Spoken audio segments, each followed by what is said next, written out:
Dwi byth yn mynd I ffeindio cariad.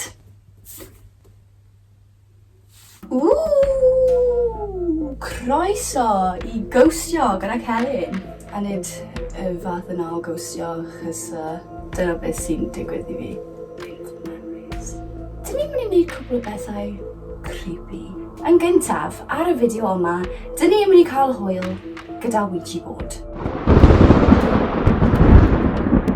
Cyn wneud unrhyw beth, dwi'n mynd I dechrau gyda seremoni fach, fel bod fi ddim yn cael yn stafo yn gwsg. Na. Ie, mae'n I di mynd mas. Cynechan! Aw! So far, so good. Now, mae dim ond un person fi moyn siarad da. A mae'n glwydwr, obviously. Os oes unrhyw drwg mewn hyn, cer I ffwrdd. Dwi ddim moyn trwbl, just moyn gwybod o gos wrth o glwydwr, please. Cwn I off de? Reit. O ein glwydwr. Ych chi'n hoffi cael print trousers fi?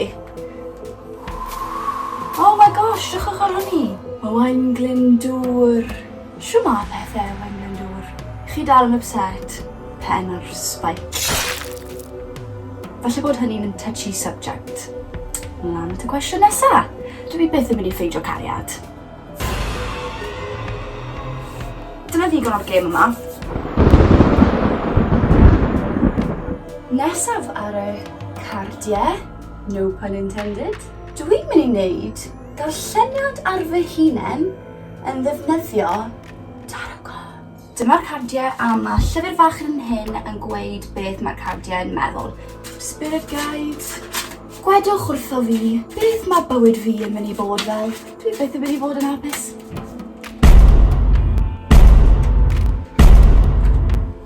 Mae'r card yn cyntaf ddim yn edrych yn rhy dda.